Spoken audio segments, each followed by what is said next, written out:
Bienvenidos a esta nueva charla en donde vamos a hablar acerca de la neurolongevidad, es decir, de cómo hacer para extender la vida útil de este órgano maravilloso de 1,5 kilos que tenemos adentro del cráneo. ¿Por qué es importante hablar acerca de la longevidad del cerebro? Porque hoy es importante hablar de la longevidad en general, porque los seres humanos hoy estamos en una situación frente a la cual, gracias al avance de la medicina, de la ciencia y de la tecnología, podemos llegar a extender nuestra vida a límites muy superiores a los que podíamos hacerlo hace unos cuantos años. De hecho, hoy podemos llegar a hablar de una vida de 100 o incluso hasta de 120 años como algo para lo cual los humanos estamos no solamente diseñados genéticamente, sino que además tenemos la posibilidad de alcanzarlo si vivimos bajo determinadas condiciones. Sin dudas, si estamos hablando de que vamos a poder extender nuestra vida quizás hasta unos 30 años más de los que pensábamos que podíamos vivir, eso lleva a que querramos tener también un cerebro que funcione con todas sus capacidades cognitivas a tope. Memoria, atención, concentración, juicio, claridad mental, velocidad mental, lucidez, creatividad. ¿Cómo podemos hacer para sostener todas estas funciones? Bueno, eso es lo que quiero compartirles en esta charla. Vamos a comenzar con algunos datos duros. Duros no solamente porque son probados científicamente, sino porque son datos que a veces cuestan un poco digerir y procesar. Pero créanme que hay luz al final del túnel y que hay buenas noticias. Cuando nosotros nacemos tenemos aproximadamente 86 billones de neuronas, es decir, 86.000 millones aproximadamente. Cada día de nuestra vida, en la vida de un adulto normal, en condiciones completamente naturales, mueren entre 10.000 y 50.000 neuronas por día. Sin embargo, por suerte, nuestro órgano maravilloso, el cerebro, puede lograr que nazcan nuevas neuronas. Ese proceso se llama neurogénesis y podemos lograr que nazcan entre 700 y 1.400 neuronas. ¿Nacen solas? No. Tenemos que hacer ciertas prácticas como el ayuno, la exposición al frío, la meditación, el trabajo físico, la actividad física, especialmente de fuerza, pero podemos hacer determinadas cosas para que nazcan nuevas neuronas. Y un dato duro más, es que cuando nosotros pasamos los 40 años, por cada década, nuestro cerebro disminuye en su tamaño y en su volumen un 5%. Es decir, que a los 80 años aproximadamente tenemos un cerebro de un 20% de tamaño menor. Pero como dijimos, no todo está perdido y un cerebro no necesita conservar su volumen, su tamaño, ni tampoco el dotaje neuronal, esa cantidad de neuronas que tenemos al inicio, para poder tener eficiencia sináptica. Es decir, para que podamos realizar tareas complejas, para que podamos generar nuevas conexiones, ese fenómeno que llamamos neuroplasticidad, que es generar nuevas redes, nuevas rutas neuronales. Así que no necesitamos ni tener la misma cantidad de neuronas, ni tener un cerebro del mismo tamaño para que podamos tener actividades profundas y poder realmente seguir cada vez más evolucionando en nuestra capacidad y en nuestras funciones cognitivas. Entonces, el primer paso tiene que ver con poder delimitar cuáles son esas prácticas que si llevamos a cabo pueden lograr mantener al cerebro en condiciones óptimas a lo largo de una larga vida. Si vamos a los pilares del bienestar que tienen mayor importancia y relevancia para poder lograr una neurolongevidad, claramente vamos a ir al sueño, a la alimentación, a la actividad física, a la gestión del estrés, al contacto con la naturaleza, a la disminución del tiempo que pasamos adentro de espacios cerrados con luces artificiales, a la higiene electromagnética y a muchos de los condicionantes para poder mejorar nuestra vida. Sin embargo, antes de hablar de esos pilares del bienestar, tenemos que entender que tenemos que cuidar nuestras bases energéticas, que son el combustible fundamental que subyace a que podamos dormir bien, comer bien, entrenar, etc. ¿Cuáles son esas bases energéticas? La oxigenación, respirar de manera adecuada y respirar la mayor cantidad de tiempo posible oxígeno al aire libre y no estar en espacios muy cerrados. La hidratación, poder llevar a nuestro cuerpo esa sustancia fundamental que nos constituye, que es el agua, en un alto nivel de eficiencia, y eso se logra con agua marina o con agua y sal marina, es decir, el agua mineral común nos mantiene de alguna forma hidratados, pero no es suficientemente eficaz y necesitamos ciertas sales o minerales. Por eso siempre hablamos que la hidratación tiene que tener también sal marina. Otra de nuestras bases energéticas es el ambiente de luz. Como decíamos anteriormente, es fundamental pasar la mayor cantidad de tiempo posible expuestos a la luz natural. Esté nublado, haya sol o no haya sol.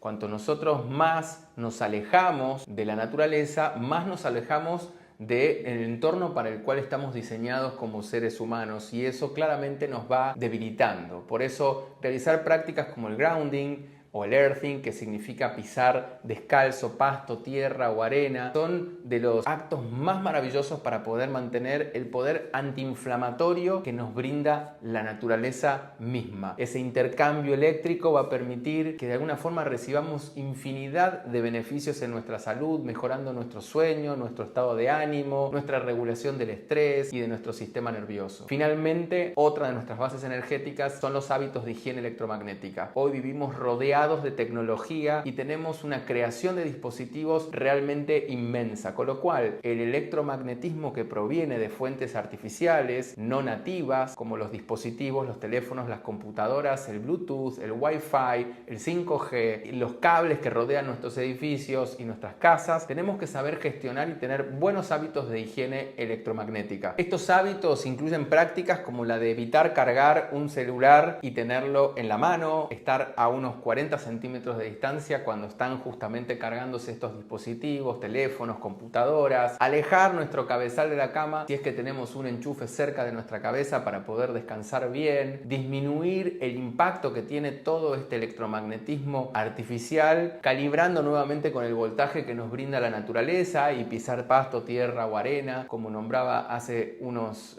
minutos, y poder airear los espacios cerrados para que pueda limpiarse toda una suerte de electrosmog que se acumula en los lugares en los que vivimos. Todos estos son hábitos de higiene electromagnética que cada vez se vuelven más importantes y más relevantes justamente por el entorno en el que vivimos los seres humanos hoy. Empezando ya a sumergirnos un poco más en los pilares del bienestar que garantizan que un cerebro funcione durante mucho tiempo en condiciones óptimas, por supuesto que tenemos en primer lugar los hábitos de higiene del sueño, algo sobre lo cual ya profundizaremos en otro encuentro, en otra charla, pero es muy importante entender que la salud de este órgano en gran parte depende de que podamos realizar prácticas como la de tener la cueva fresca, oscura y silenciosa, tener hábitos de higiene del sueño, utilizar anteojos blue blockers, poder entrar en contacto con la relajación y con la calma a través de determinadas prácticas de relajación, respiraciones conscientes. Hay muchas cosas que podemos hacer más allá de, por supuesto, dejar nuestras pantallas 1 hora antes de dormir, tener el estómago vacío 3 horas antes de acostarnos y poder disminuir al máximo las luces artificiales durante la noche. Ahora vamos a entrar más que nada en cuáles son las prácticas que tenemos que tener desde la actividad física, que son fundamentales. Hoy sabemos que la salud del cerebro depende más de un 70% de lo que hacemos con nuestro cuerpo que con nuestra mente. Así es, la salud y la juventud cerebral está mucho más supeditada a la actividad física que a la actividad cognitiva. Es por eso que tenemos que tener en cuenta 3 factores fundamentales. Primero, que cuando hacemos actividad física tenemos que darle mayor importancia a la actividad física de fuerza, vigorosa y sistemática. Eso no significa levantar toneladas y tener el cuerpo de un físico-culturista, sino trabajar especialmente la fuerza. ¿Por qué? Porque para la neurolongevidad es clave poder crear una sustancia que se llama BDNF o factor neurotrófico derivado del cerebro. No se asusten por el nombre, simplemente es una sustancia, una proteína que nosotros podemos segregar con nuestro cerebro para que podamos generar nuevo nacimiento de neuronas y para que podamos también generar neuroplasticidad, es decir, nuevas redes neuronales. Eso nos permite tener un cerebro siempre a tono con la juventud y nos permite fortalecer todas sus funciones. Por otro lado, hacer pausas activas es fundamental. ¿Qué quiere decir una pausa activa? Movernos de 2 a 3 minutos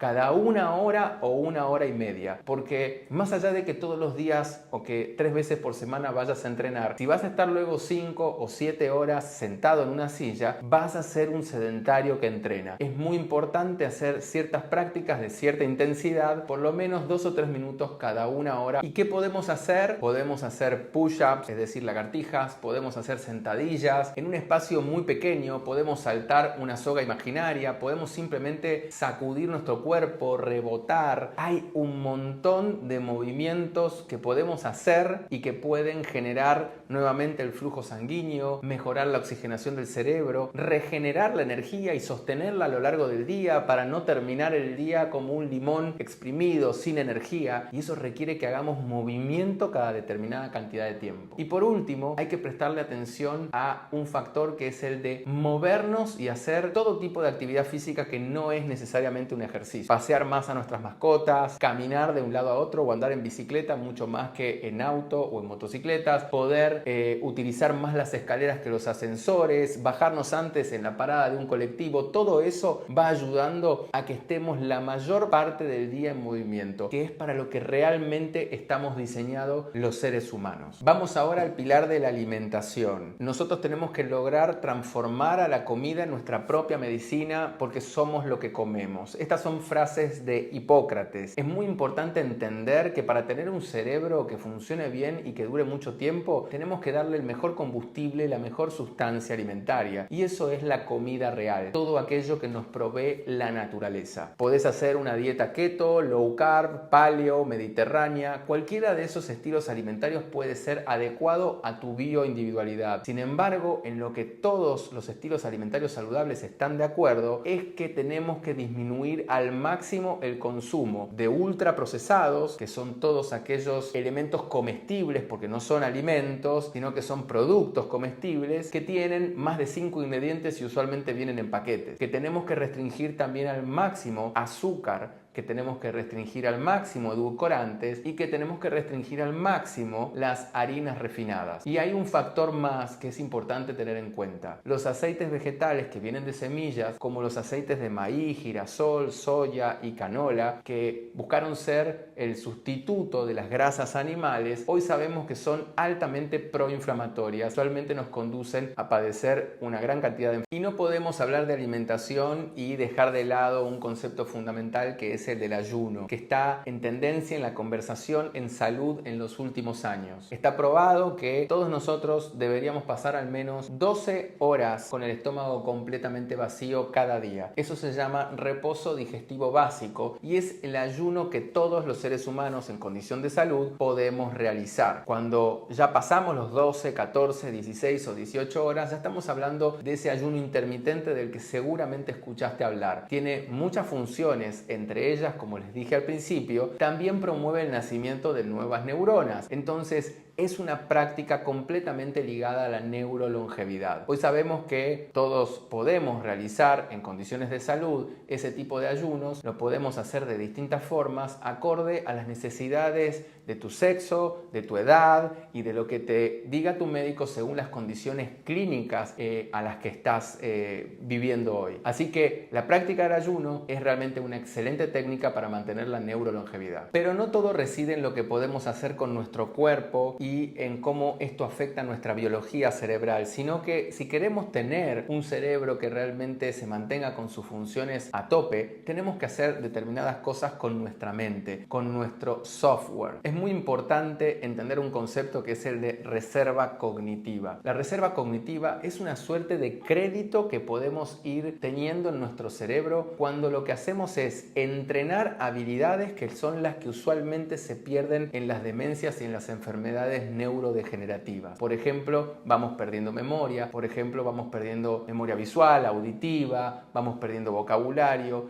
Entonces, estimular estas funciones es fundamental si nosotros queremos tener mayor reserva cognitiva. Para terminar de entender este concepto, es algo que lo puede graficar Tener reserva cognitiva implica que ya podemos tener un cerebro que esté en cierto proceso de neurodegeneración y que sin embargo podamos durante 10 o 15 años más tener todas las funciones cognitivas intactas. Es un concepto muy interesante, actualmente desarrollado por varios científicos, y es algo que realmente le tenemos que prestar mucha atención. ¿Cuáles son los mejores ejercicios que podemos hacer para generar esta reserva cognitiva? Por un lado, entrenar nuestra memoria visual. Les recomiendo a todos que hagan este ejercicio. Cada vez que entren a un lugar nuevo, seleccionen entre 5 y 7 cosas que ven en el entorno. La remera que tiene una persona, cuál es su color, el sombrero que tiene la otra persona, el florero. Simplemente seleccionen 5 a 7 cosas, cierren sus ojos, repásenlos mentalmente y luego abran los ojos y chequen en cuántas acertaron. Memoria visual, es importante conservarla. La memoria auditiva. Pídanle a alguien que les lea 20 palabras y simplemente ustedes traten de recordar todas las que puedan y las escriben luego de que la persona se terminó de decirlas. Por otro lado, aumentar el vocabulario. Si todas las semanas buscamos 5 palabras con cierta complejidad del diccionario y las incorporamos en nuestro lenguaje, nuestro vocabulario se vuelve cada vez más robusto. Y hay que tener en cuenta que cuando tenemos patologías neurodegenerativas, usualmente vemos personas que tienen un vocabulario de menos de 100 palabras. Por eso es tan importante seguir estimulando el vocabulario a lo largo de toda la vida. Otra práctica maravillosa para poder seguir generando esa reserva cognitiva es mantener conversaciones profundas, conversaciones interesantes, elevadas, intelectualmente potentes. Eso es un entrenamiento, una gimnasia maravillosa para tu cerebro. Y también hacer las cosas que haces de manera cotidiana, pero hacerlas de manera diferente. Por ejemplo, cambiar las rutas con las cuales llegás de tu trabajo a tu casa. Lavarte los dientes con tu otra mano, con la mano no hábil. Siempre hacer las cosas de una forma, aunque sea levemente diferente. Eso va a ayudarte mucho a mantener esa juventud cerebral. Y también hacer cosas nuevas y aprender cosas nuevas todo el tiempo. Todos sabemos la neuroplasticidad, es decir, cómo afecta positivamente el cerebro aprender un idioma, aprender a tocar un instrumento. Son prácticas maravillosas que involucran todas las áreas del cerebro. Entonces, proponete todos los años aprender algo nuevo. Salí de tu zona de confort, ¿sí? Trata de leer cosas diferentes, de territorios que no son tu nicho. Eso va a ayudarte siempre a tener un cerebro que funcione a tope. Sin lugar a dudas, algo condicionante o hasta determinante en la neurolongevidad es la gestión del estrés, algo que va a ocupar un capítulo especial en nuestra conversación. Así que las micromeditaciones, las respiraciones conscientes y el contacto con naturaleza lo vamos a ver ahora cuando hablemos de ansiedad y de estrés y de cuáles son las técnicas y las estrategias que podemos hacer para regularlas lo mejor posible y tener una muy buena gestión de este área de nuestra vida. Espero que toda esta información sobre la neurolongevidad les sirva, les aporte y les permita tener un foco puesto y un registro puesto en la importancia de cuidar a este maravilloso órgano de 1,5 kilos que tenemos adentro del cráneo. Muchas gracias.